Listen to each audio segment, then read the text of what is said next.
Welcome to this Water New South Wales live streaming broadcast. My name's Tony Webber and I'm in our communications team. This is Andrew Lavelle, Project Manager for a project to replace the existing weir at Gingin on the Macquarie River. This is the second of our live stream broadcasts. It's been made necessary, as you'd imagine, because of the COVID restrictions that are in place and the precautions Water New South Wales has taken with respect to, excuse me, not just our staff, but also the broader community. Ordinarily, we would have a public meeting and a series of information sessions. Obviously, that's not possible for the time being, but we felt it was important, given the amount of interest there's been in this project to replace the weir at Gingin, to make sure that we still maintain that level of consultation, and importantly gave the community an opportunity to ask questions.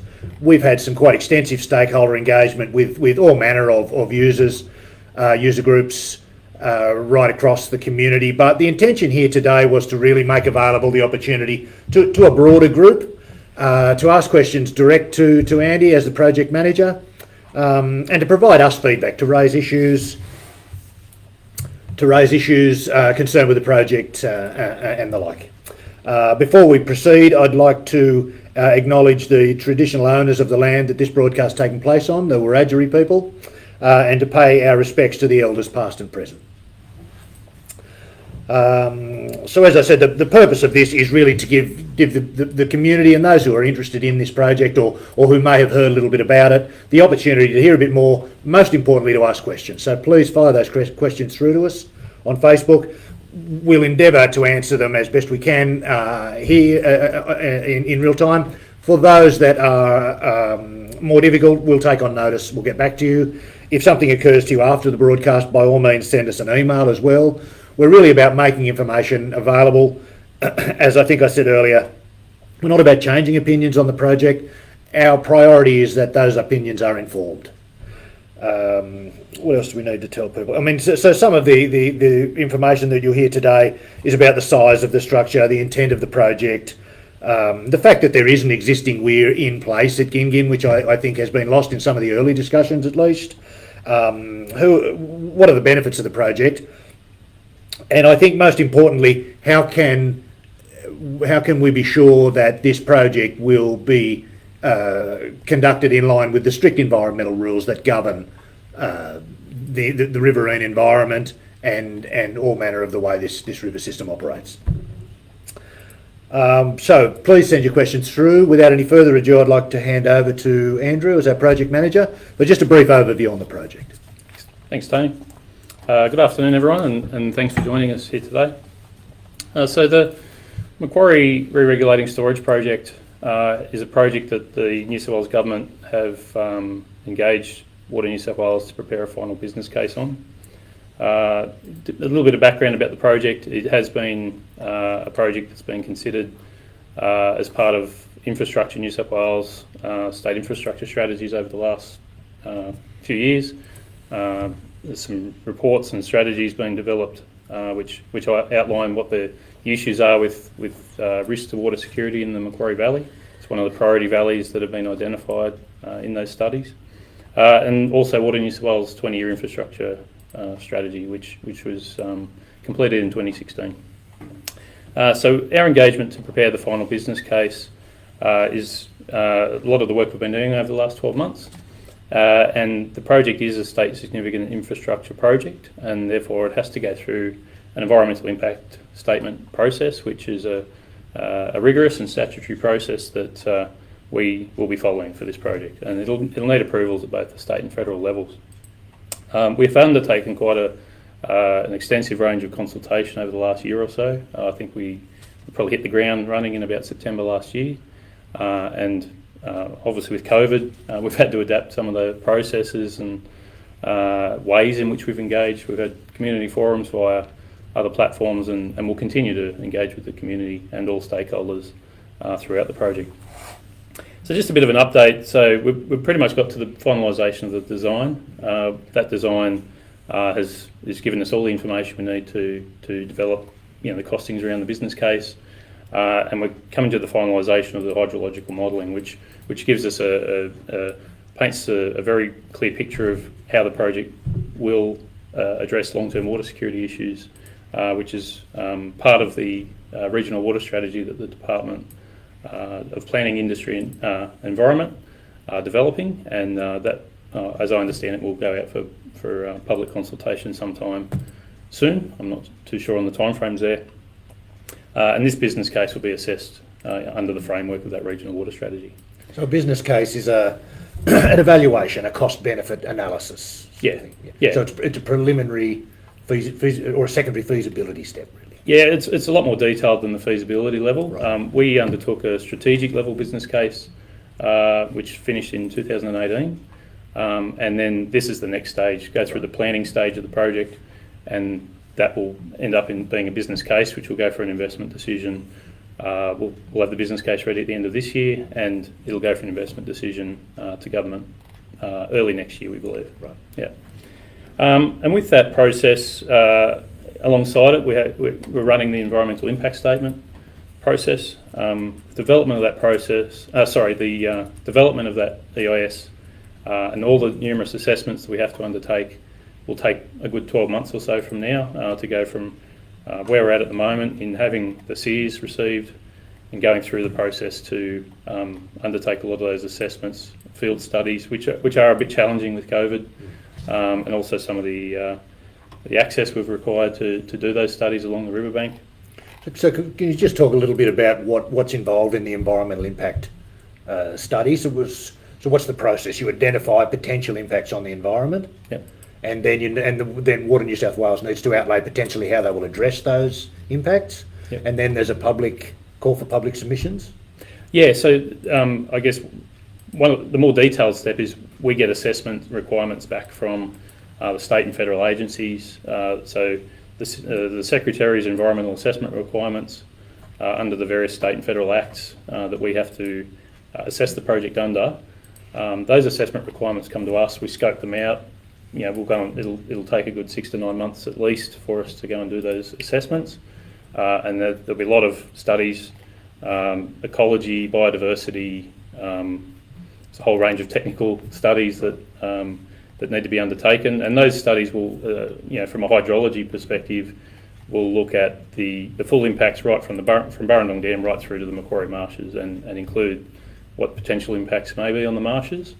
So at this stage, it's quite preliminary to say what potential impacts could be as a result of the project. But the community gets to have a say. They get to express a view Yep. Of what's proposed. Yeah. So once we prepare that EIS, it'll go through. We'll submit it to the department, and then they'll put it out for public exhibition. Right. There'll be submissions, and then determinations will be made at the end of that process. Right. Yeah. So just to give an update, I guess, on where we're at to, if we just go to the next slide, please. Just a bit of a snapshot of where we're at now. So we're really into the next phase of the engagement, which is where we're targeting public engagement now. That'll continue over the next few months, and while the business case is being considered by the department and the government, we'll continue that process, obviously with COVID-19 measures in place to do that. So there'll be a couple of other opportunities for us to engage with any other group or organisation, and we do encourage anyone who wants to connect with us and understand more about the project to just to the next one, please. To contact us on our email or call us at the Water New South Wales number, and can put you in contact with the project team. Continuing our environmental and heritage investigations, so that's largely focused on Aboriginal heritage, and we've engaged through the process with the registered Aboriginal parties there, and I think 2 weeks ago we were out on site with them, and that work will continue. So that's about identifying potentially significant sites. Yep. Culturally significant. That's right, and then working with those registered Aboriginal parties to identify what measures we need to look at to identify the characteristics of those sites, and I guess do a lot more further analysis around them once they're identified, right. and that'll continue through that stretch of the river, right. that is the zone of the weir pool that we're looking at. Going on to the technical investigations and design, so Primarily our design on the structure is complete. We are developing some 3D versions of that design, which we'll look to put out to the public in a future session, probably another month or so before they'll be ready to present out to the public. But also the fish ladder, that's a requirement of this project, so it's incorporated into the design. And we're working with DPI Fisheries on that design, which is part of a broader range of work that's being undertaken with them. And the intention of the fish ladder is to allow fish to pass either side of the structure. Yep. Yeah, it's actually the whole structure is designed around fish migration generally. So the fish ladder allows fish to migrate upstream, and that's a fairly proven technology, not only in Australia but worldwide. But there are a lot of characteristics of that fish ladder that need to be developed to meet the requirements for native species here in Australia. But also the gates are essentially developed with fish migration in mind. So there's a slide I'll show in next, which shows how the gates have been designed around that fish migration so that they can actually travel downstream as well. So the process is they'll travel upstream to spawn and then travel back downstream. And we've got some experts who are giving us some advice on those processes. As I indicated, the EIS will continue. Business case is going through reviews and cost-benefit analysis development, and that will continue with our engagement with the department. We've also formed an operating requirements working group, and that group has representation from state and federal agencies, and we'll continue to evolve that group to bring in experts and any other key stakeholders who need to be involved in that process. And that operating requirements working group has a focus for the long term. So it's not just a group that we develop and get some advice on and then disband it. Right. We want to see that group actually stay focused on the project and help us right through the process. If the business case does get approved and the government wants to commit to the project, we want that working group and key stakeholders to be part of the process with us to develop how the we would operate, how the gates would function in the Macquarie system. And also inform us on what they think are the concerns that need to be addressed and how we can mitigate those potential impacts going forward. And I guess finally is the hydrological modelling. So how does it sit within the existing plans and policies? And how does the project need to sit fairly and squarely in meeting those requirements that we're not planning on changing any? And that's being finalised with the department, and there's quite a lot of work gone into that. And it does take some time. So, but that's a key consideration, and it's certainly been one of the hot topics of debate around the project, isn't it? Yeah, absolutely, and no doubt there's a range of concerns, around how water is managed, and that is absolutely the biggest issue around the project, and we want to continue to engage with all organisations to understand those concerns and address them as we can. Yeah. So, I guess just on the design, I'll just show a slide on the design and just outline how the structure will operate. So what's shown there is a fishway this is based on our concept design. We're much further progressed on the design than what this image shows, but the rendering of the structure does take a lot of time, and we'll have that available for future engagement and public consultation and displaying it. But I guess the concept is that we've got a fishway, which is a ladder design, as I outlined, but we've also got two sets of gates, and the size of the structure is essentially built around managing the key issues that we see in the Macquarie system.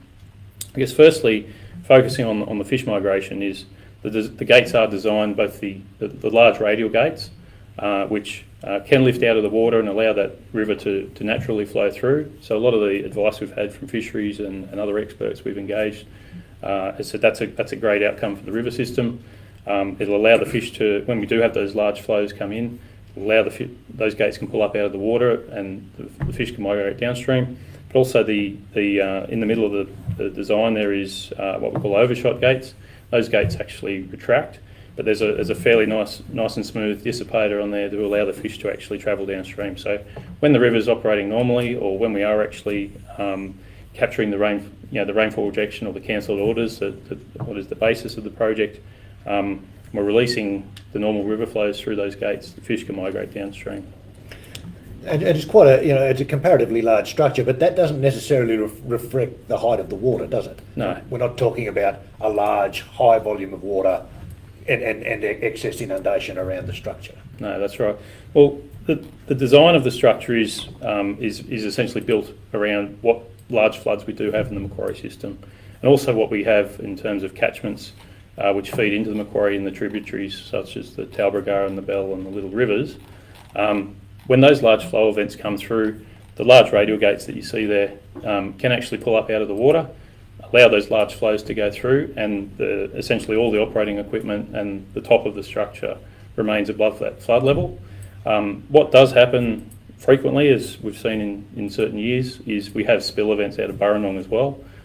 Sometimes you can get both, and it actually creates quite a large volume of water in that section of the river.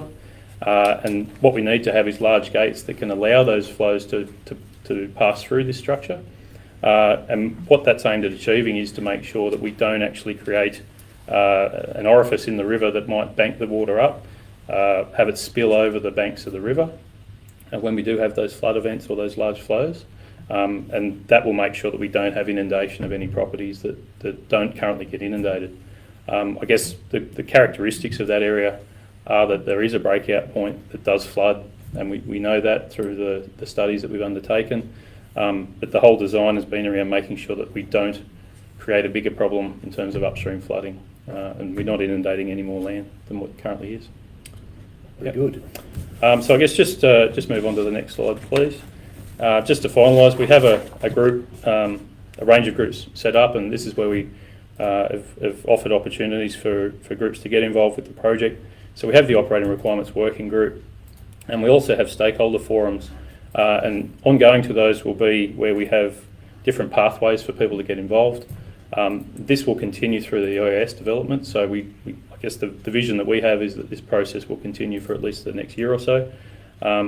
We want to keep stakeholders in the community engaged and involved in the project and bring their concerns to us, and these groups are the opportunities to provide that. So we have a lot more information around how this process can work, so more than happy to get people to contact us and get involved in the project. Great. Yeah. Thanks, Andy. So we've got a few questions coming in. Just before we go there, though, I think it's important just to make just a little bit of information about Water New South Wales. So we're a state-owned corporation, which and I imagine that the distinction on the broader community, may well be lost. But we're seeing a lot of commentary around funding decisions we made, projects that we put on ice, and these sort of things. Water New South Wales doesn't play that role. We run the dams and the rivers on behalf of the government. We're not a departmental entity. We don't play a role in regulation or setting policy.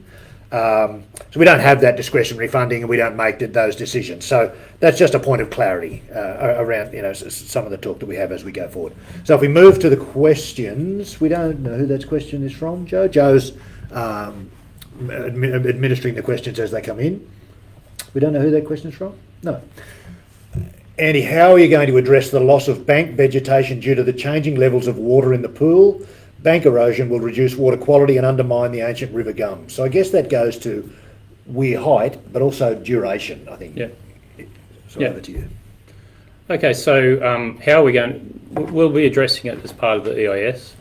The process that we'll look to undertake there. So these sort of impacts have been outlined in our scoping report, which has gone to the department, and the SEERs that have come back saying we have to address these matters.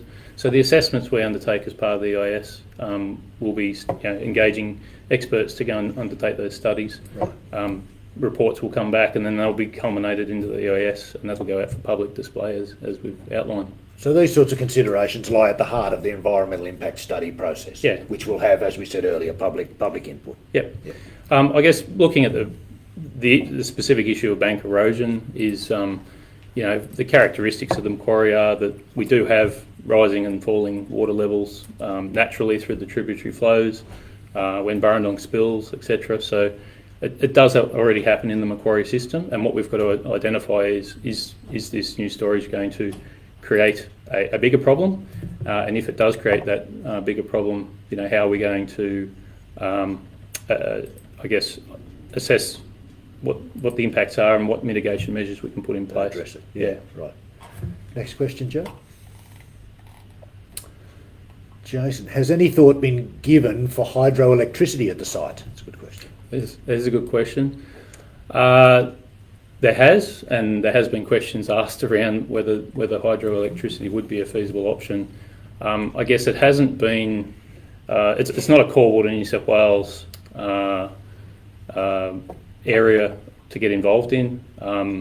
There is always opportunities for these sort of things, but we do have a group which works with other industry leaders and commercial enterprises to look at options. But we did put this forward, and there wasn't any real, I guess, thirst for a hydro at the site. But as we've seen with some of our dams, decisions can be made later. Right. There's area to put them in if need be, but it does become a bit of a challenge to try and design these things in, and also we've got to consider that we need to probably put the needs of the environment, particularly with the fish migration, in front of commercial opportunities like that. So that's why we really haven't considered it overall. Great.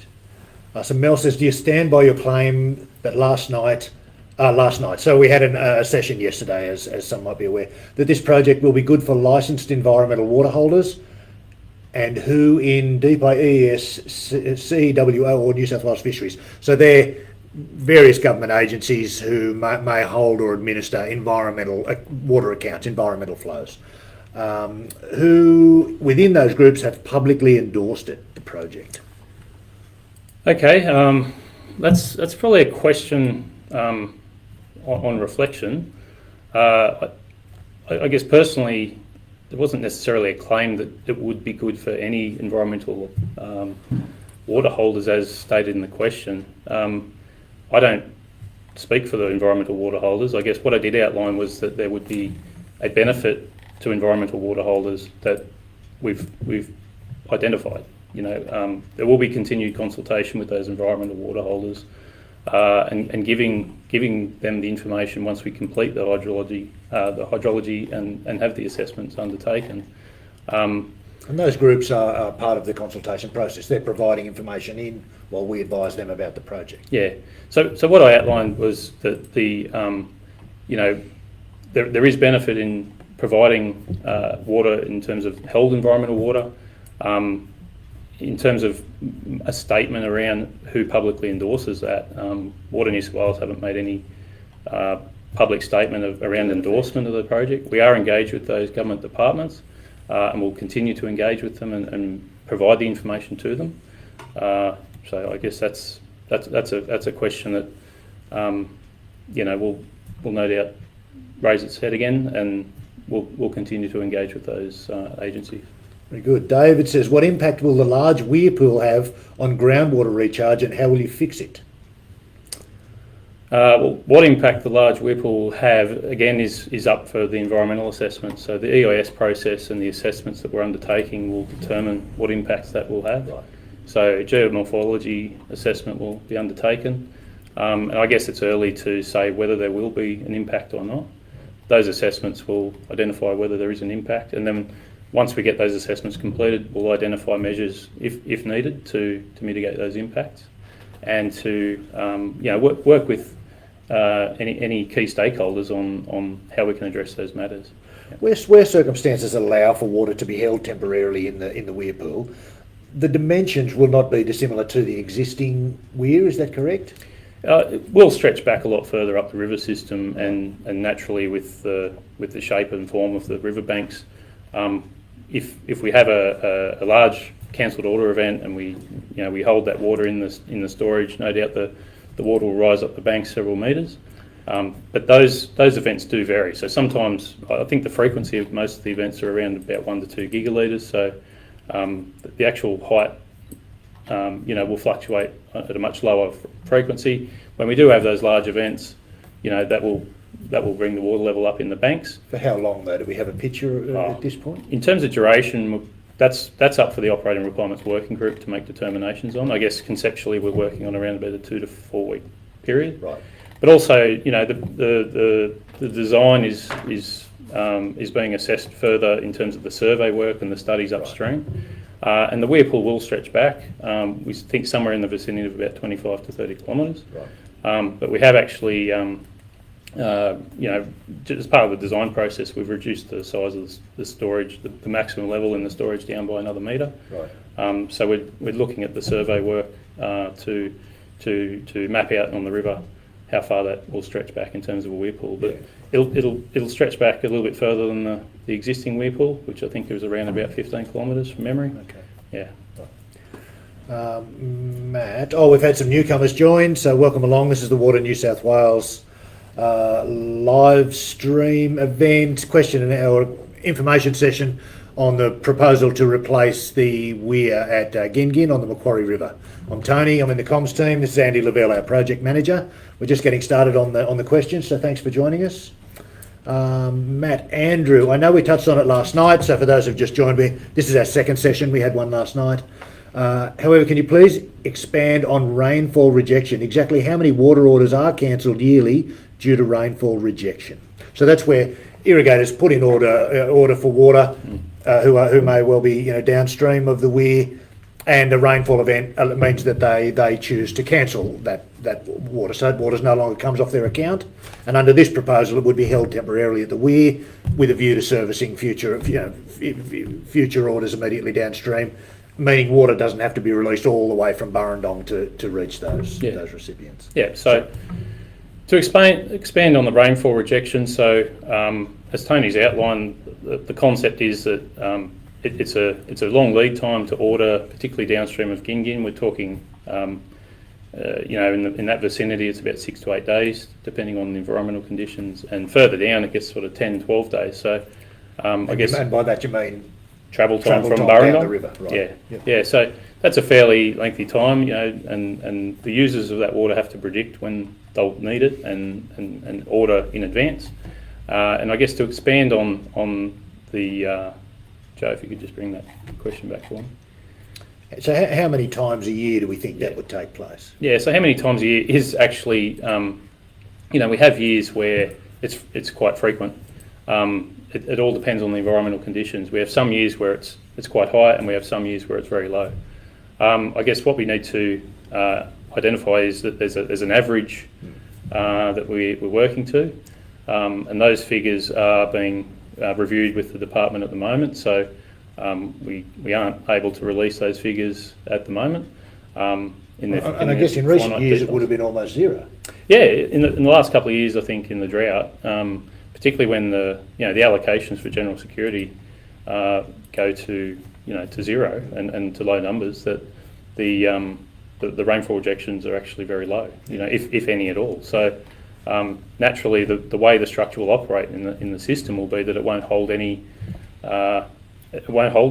water, and if the weir pool isn't required, it can actually bring the water level down back to a normal river flow, which is where the structure can benefit the river in those circumstances of extreme drought. And which is not currently the case with the rigid structure that we have at Gingin, the 100-year-old structure. There's no operability, there's no gates, there's no functionality whatsoever. Yeah, so looking at the existing operation of the river system, we've got to release enough water out of Burrendong to get through that structure, which naturally holds that height. With this new structure, we're actually able to reduce that down so that when there's no need for that weir pool, there are some users who use that weir pool at the moment, but there's certain times when they won't need to, and we've been working with them on how we can possibly make changes around that system to bring the river level back to a normal level under certain scenarios, which again goes back to the operating requirements working group, and we're consulting with them about how that will function. And how we can move forward with that as a concept, yeah. Great. Next question from Mel. What is the latest estimate of cost of the re-regulator or of the weir? Yeah, so that's not something we can release. There hasn't been a public announcement of the project from the New South Wales government, and that is cabinet sensitive information that Water New South Wales will submit the business case, and then it'll be up to government to make a determination, and they will make a public announcement around the project. Right, excellent. So another one from Mel.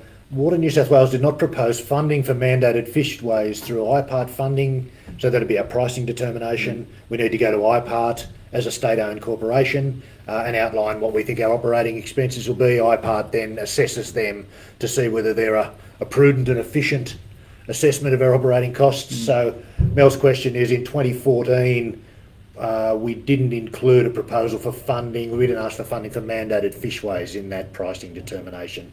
2014, do you know the details behind that? I personally don't know. I'm not in the team at Water New South Wales who sets our IPART funding or submits our determination, but that's a question we could take on notice. That on notice. Yeah. I guess what I could outline in terms of the future of fishways is Water New South Wales and the department are working on a strategic fishway implementation program, and that program is looking at a statewide delivery of fishways across structures that require them. It is essentially a partnership between the two organisations, and Water New South Wales' role in that will be setting future funding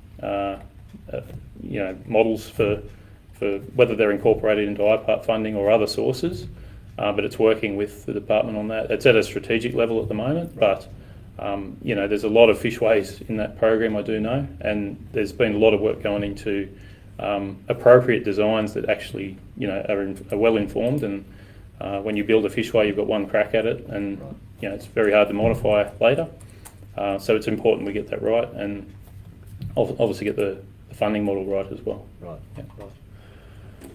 Right. So we just wait. Anybody with any questions is welcome to please send them through.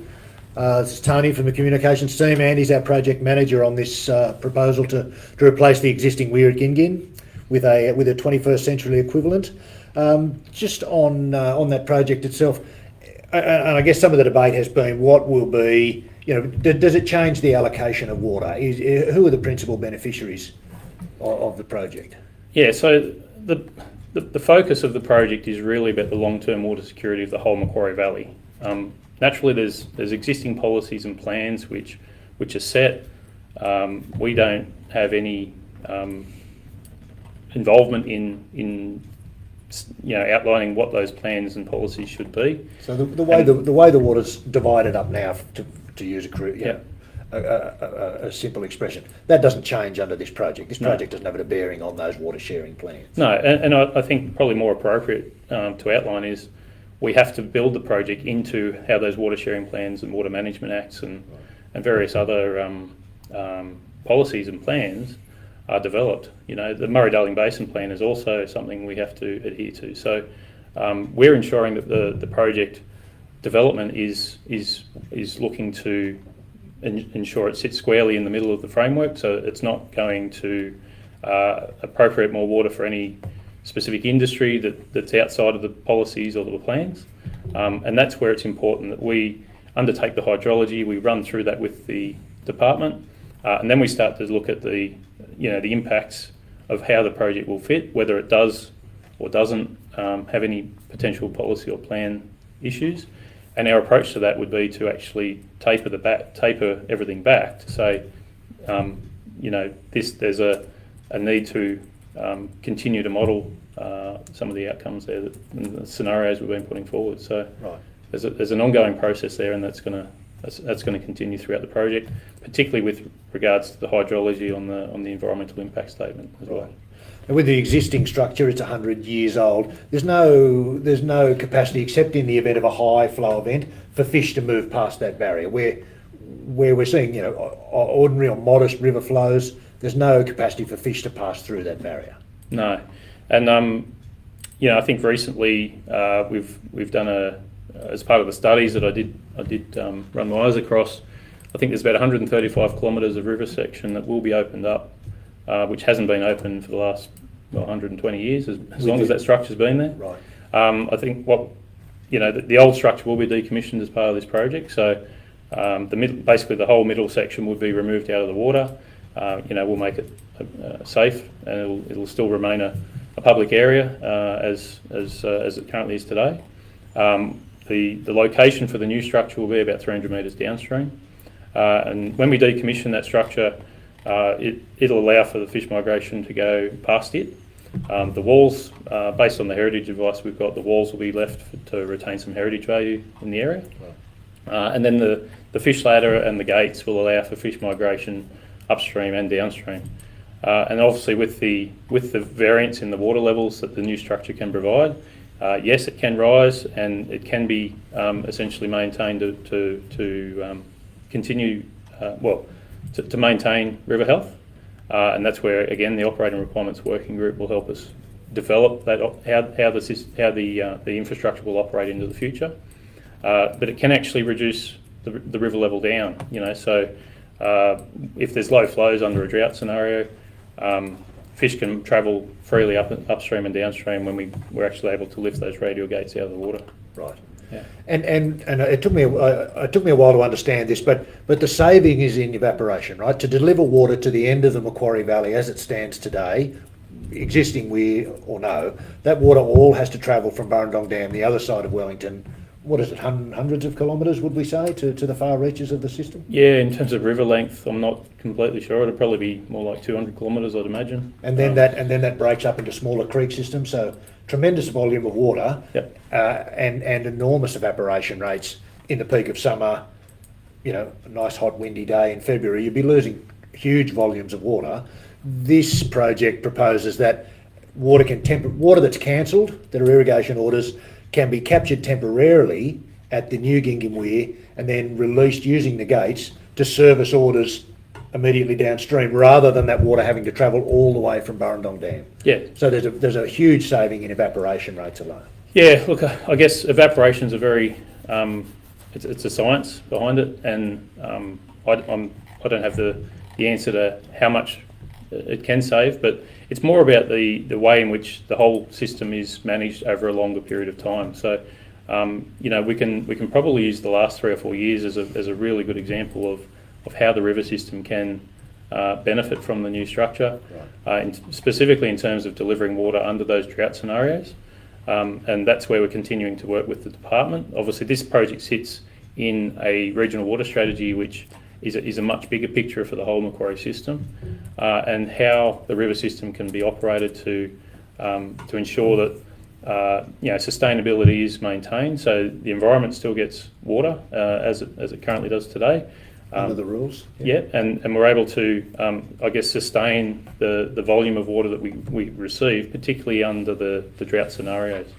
The department have developed climate change guidelines, which they're using for their regional water strategy, and that's why we are working with them on the modelling, because that initially that wasn't something that we really understood.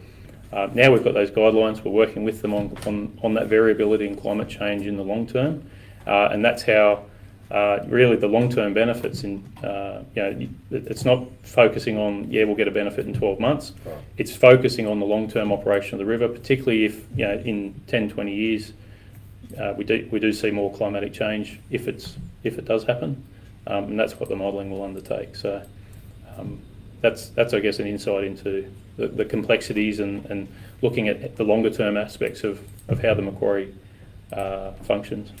And I guess what we saw in the drought is that, unless there's groundwater available, and there was certainly funding allocated for groundwater in this valley and Dubbo specifically, all we can do is make the most of what we call surface water, the water that's in the dam. That's all we can do is use that as efficiently as we possibly can. And we saw the dam fall to 1.47%, I think, in February this year.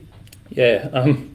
So having lived in the Macquarie, you see the best and the worst of it. You see the floods, which it's great when we were able to see a full dam and have large volumes of water coming down the river system. But I'm sure we'll all remember the most recent drought as long as our lifetime. And this project is really focused on making sure that the water that is available to us, if we do have another extreme drought, the asset life is around about 100 years. So if we look at the next 100 years at least, replacing the weir with a structure that can give us benefit in terms of that managing the water in those drought scenarios, and also offsetting when those drought scenarios might occur. Like some of the most recent events and some of the work that Water New South Wales has had to do, and no doubt other organisations,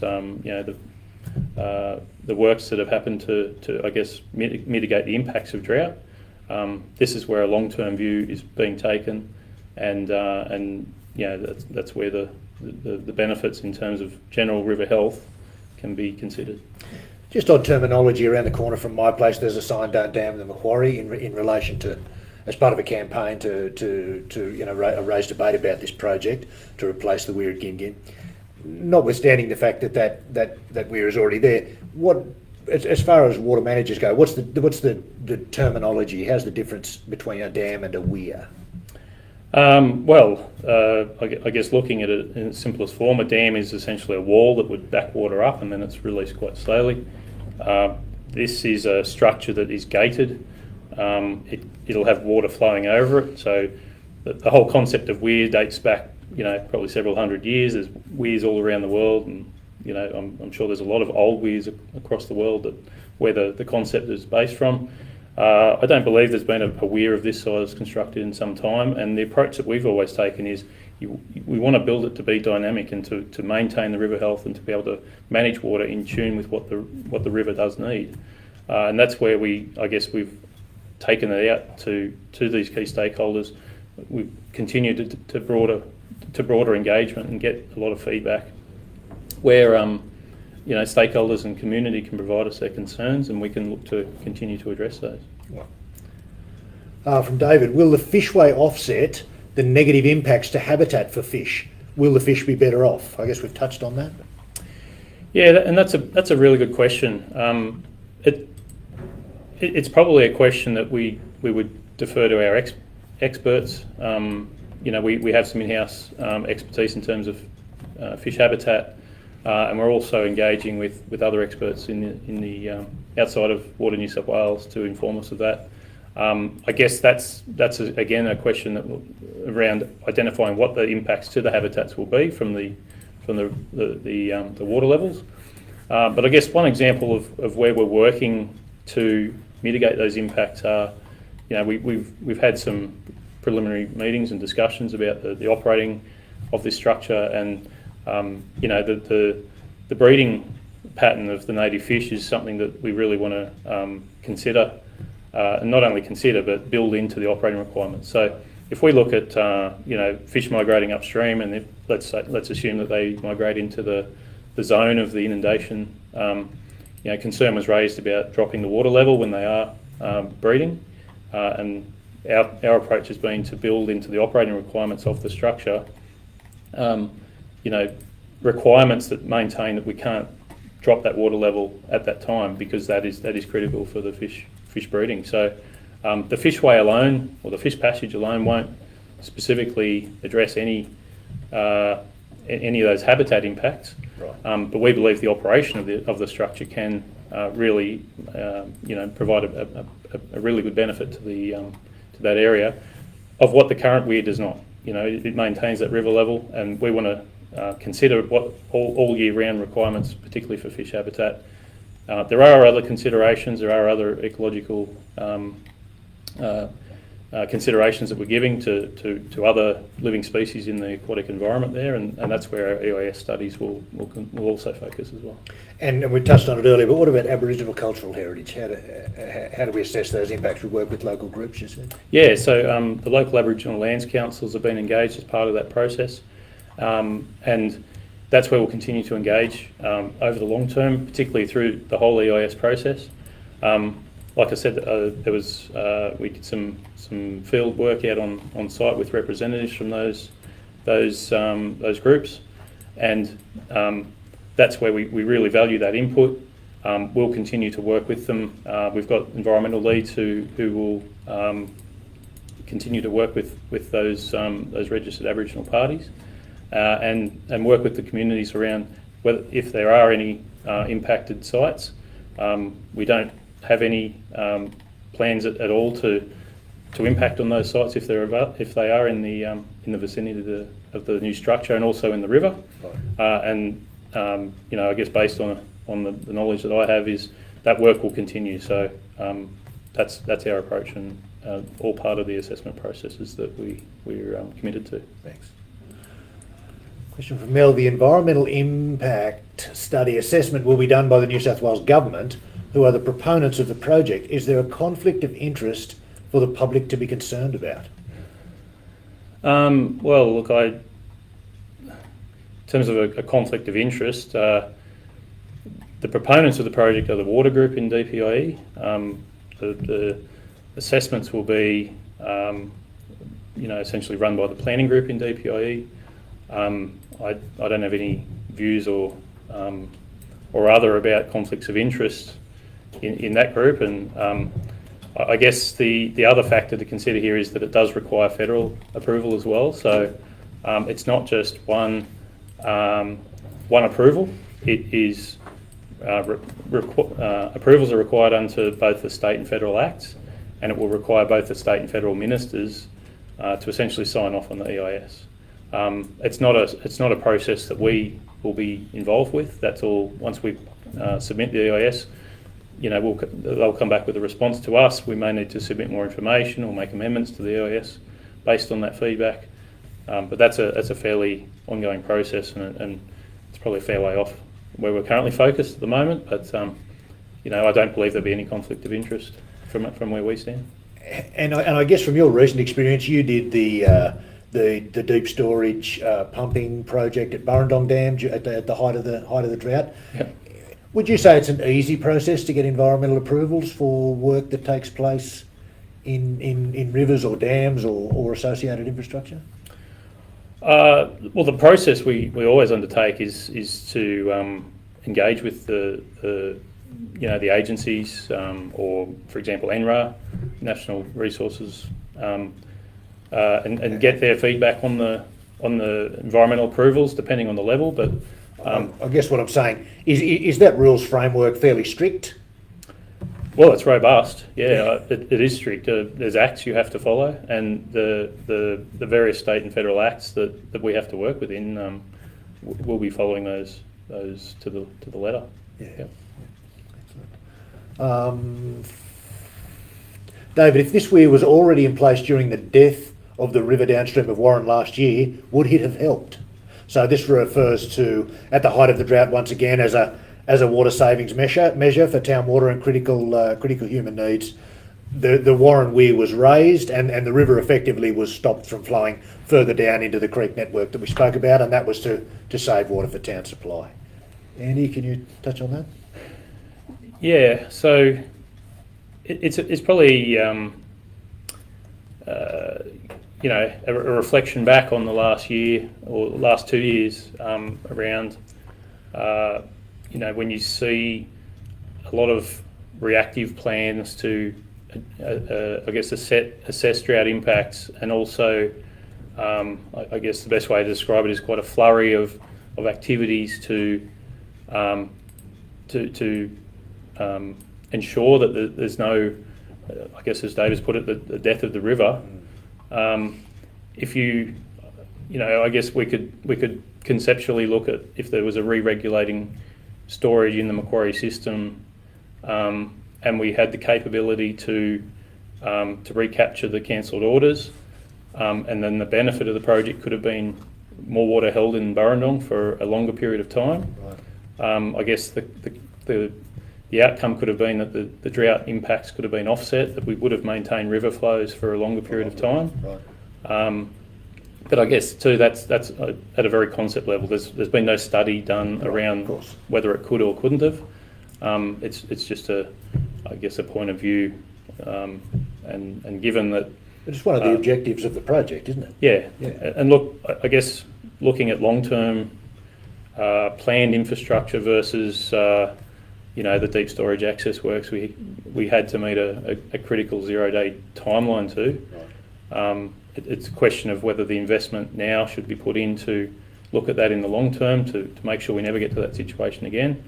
And then obviously that sits also within the regional water strategy at the government level. So they're looking at it in the long term as well, and how other measures, non-build measures, can also be implemented. So we are working with the department at that level and working out how the bigger picture can be modelled and delivered. Thank you. Laura asks, what Indigenous groups are you consulting? Can we expand on that?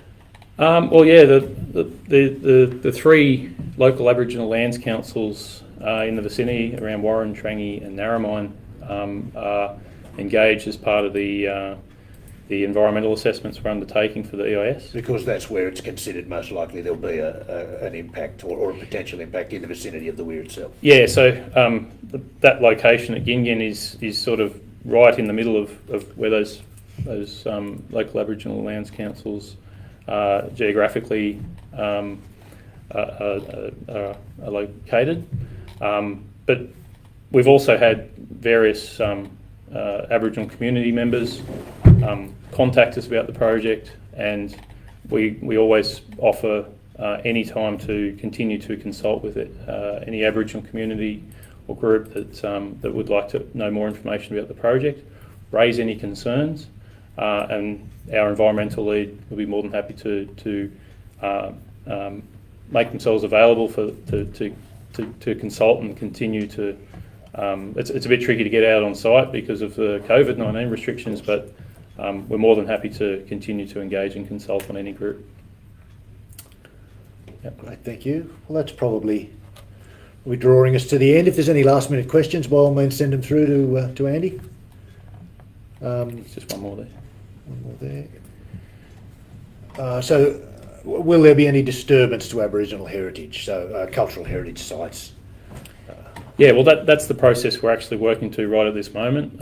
We've gone out and looked at the construction area with representatives from those local Aboriginal lands councils, and we'll continue to identify if there's any Aboriginal sites in that area, and also further upstream in the inundation zone of the river. So we're looking at about 30 kilometres upstream. So that process will continue, and it will continue for some months. So that's all part of the assessment requirements we have to undertake for the EIS. Right. And that's where, again, we offer any consultation opportunity for getting involved and giving us feedback. Excellent, thanks. So if there's no further, we'll give it a minute or so and see if any more questions come through. But at this point, look, let me thank everyone for dialing in. Thanks very much for your questions. If you feel as though you still had issues you wanted to raise, please just check Facebook for information on email, the email address. Send those through. We'll take those questions up. Look, obviously, Facebook isn't a perfect format for capturing everybody. That was we wanted to go as far as we possibly could. We thought Facebook would reach as many people as we could in the short term. This isn't the end of the consultation process. This is only one component of it. We'll continue working with the community stakeholders. We encourage people who are interested in this project or who are just seeking information or who may have issues they wish to raise to please contact us. Our next information sessions are on the 2nd and 3rd of September. Yep. So we encourage you to join us then. Yep. Thanks very much for your time. Thanks, Andy. Thank you, everyone. Thank you.